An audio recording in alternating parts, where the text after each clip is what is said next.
To worship omnipresent God, different religions and cultures use different technologies. Church, mosque, synagogue, temple, etc. are examples of those technologies used by different populations to worship God. Even in Hinduism, different communities use different technologies to construct temples. Shaivagama, Vaishnavagama, Shaktagama, and Vaidika Sampradaya are some of the different technologies used by Hindus to worship God. It is like different tourists using different technologies to navigate through unknown and strange places. Some seek the help of tourist guides to help them to find interesting places, and some others who want to be independent alone during the journey use GPS all the time, and some others still use maps made up of paper. All of the technologies have their own advantages and disadvantages.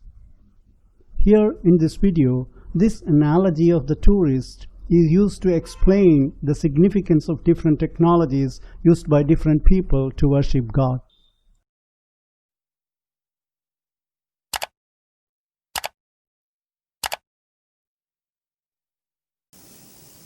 The problem with Hindu temple worship is that the concept of Hindu temple worship is entirely different from the concept of worship in other religions.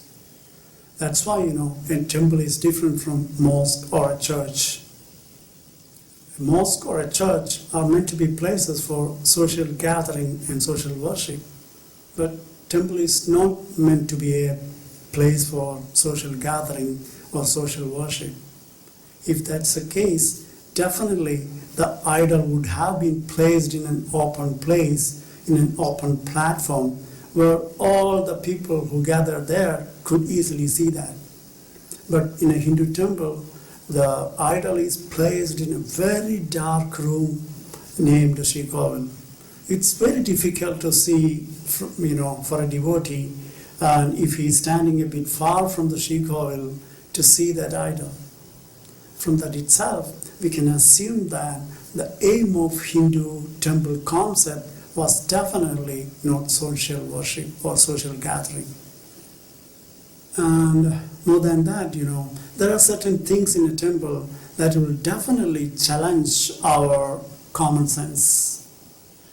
For example, take the Srikoval. It's a place where there is no light, there is no air circulation.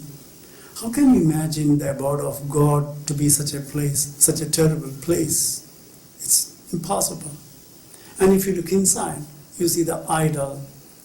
It's made of inanimate things like stone or statue, metal. And it's normally of 3 or 4 feet high. And even if you are a faithful devotee, definitely there will be some moments where you have some doubt. How can such an statue, inanimate statue, be my God? And this video is an attempt to answer those doubts or clear those doubts.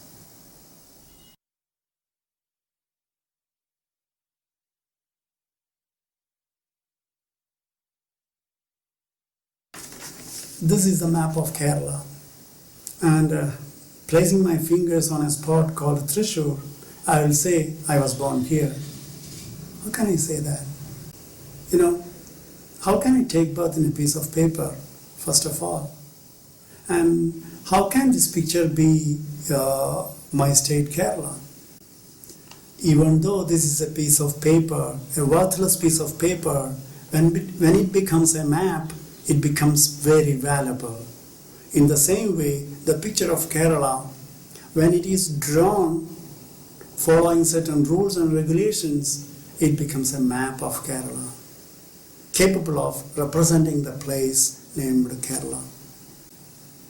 In the same way, even though the temple is built of stones and wood, etc., when certain rules and regulations are followed to construct such a place, it becomes a map of divinity.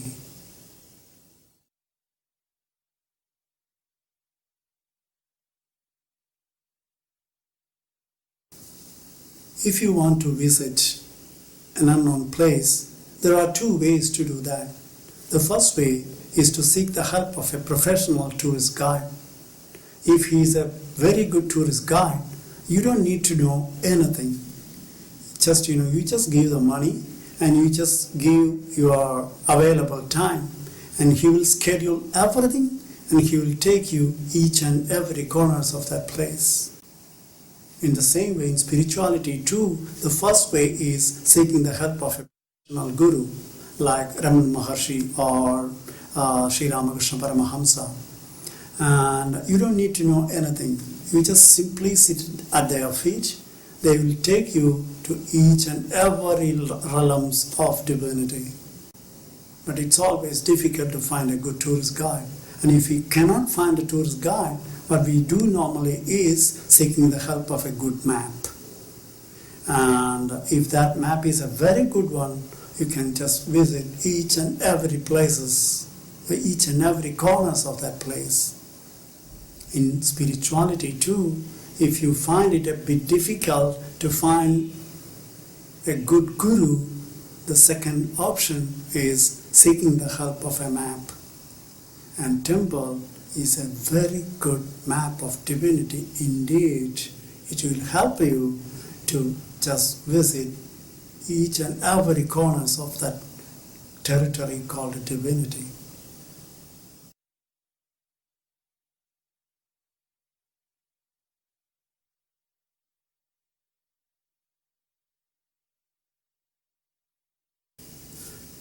You may wonder, is it okay to use this kind of metaphor while dealing with a very serious topic like temple? The fact of the matter is that there is no other way to describe or to explain a very abstract subject like divinity or temple. Take any other abstract subject. Take example, life. Life is a very abstract subject. You cannot explain what life is using a kind of scientific language.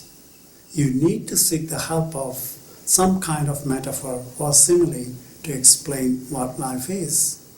If you ask me what life is, I can either say life is a kind of volcano, or life is a kind of fathomless sea, something like that.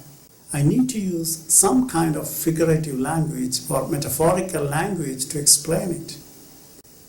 The case is same with divinity. Divinity is a very abstract subject. You can experience it, but you cannot explain it through the language. It's a limitation of our language, and it's a limitation of our existence too.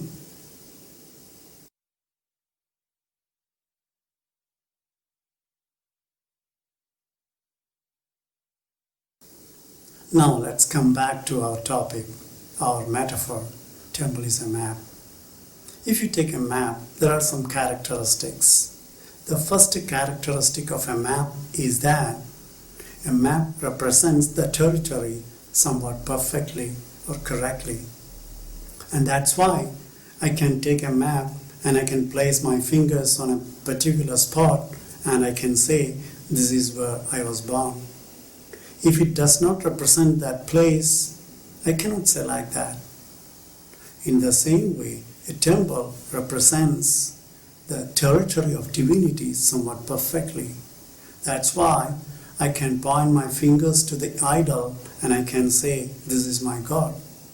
If that idol doesn't represent the territory of divinity perfectly, I cannot say, this is my God. I can say that only because it perfectly represents my divinity.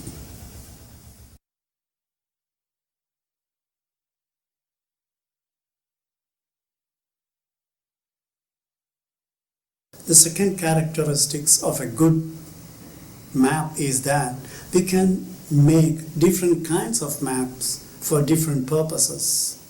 We can make a geographical map for geography students, a telecommunication map for persons who are working in the telecommunication field, and we can also make historical maps for history students, and it's going to be quite useful for them. For example, if a history student gets a map of India in the medieval period, and it's going to be quite useful for him. And in the same way, for a person who is working in telecommunication field, if he gets a map of India, which is having all the mobile towers, it's going to be quite helpful. So, in the same way, in the field of spirituality too, if you get different kinds of maps for different persons, and it's going to be quite useful, it's going to be quite easy for the spiritual aspirant to move forward. Metaphorically, we can say that the idols, different idols in temples, Vishnu, Shiva, Durga, Ganapati, etc., are different maps of the same territory.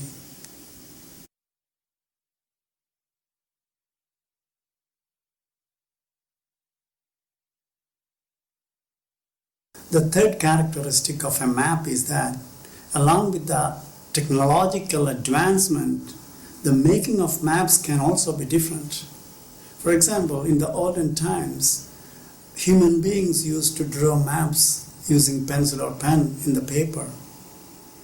After some time, printing press was invented, so the way of making maps became different, and making map became so easy because using a kind of mold, people could take thousands of prints in a couple of minutes. Then time went by, use of color was introduced in making maps. So people started to use different colors for different places, and one particular color was used for mountains, another color was used for seas or rivers, etc. So it became so easy for a person to look a map and identify whether it is a mountain or a river. And again, time went by. Now the GPS came into existence. In the same way, the construction of a temple also went through different stages. In the olden times, people used to use only devotion as a tool. They would take a statue and they would treat that statue as a guest. And that was the simplest system of temple worship. Then time went by and people started to realize the power of Vedic mantras. Vedic mantras have got their own power to create a kind of particular field of vibration. And people started to use that in their worship. Then gradually, Shodashopachara Puja system was evolved. Then time went by. People started to take some good elements from yoga, elements like pranayama and mudra, nyasam, etc. And they incorporated those things into their puja system. And finally, they made a kind of GPS. So you can say metaphorically that the present day temples are a kind of GPS. Not only metaphorically, as a matter of fact, they are in a way GPS. Let me explain it a little bit further.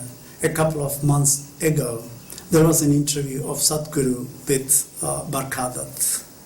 And Barkadath asked a question during the interview, whether it's quite necessary to seek the help of a guru in our spiritual path. Then Sadhguru told, of course, it's quite necessary. And he explained it with the help of an example. When you just go to a place, an unknown place, don't you accept direction from a GPS? And strange lady will tell you, turn left, and you will take the left turn. After some time, she will tell you, turn right, and you will take the right turn. So, you don't know the lady, but even then, you just, take directions from that lady, only because you don't know the place. In the same way, when you just go to an unknown terrain, it's always preferable to take directions. Then Barkadath asked, so are you telling that nowadays gurus are GPS? Then Sadhguru told, not nowadays, they have been all the time. And what is a GPS? And he told humorously, Guru positioned in a system is GPS. So in the case of temple also, you can say the same thing. What is a temple? A Guru positioned in a system is a temple.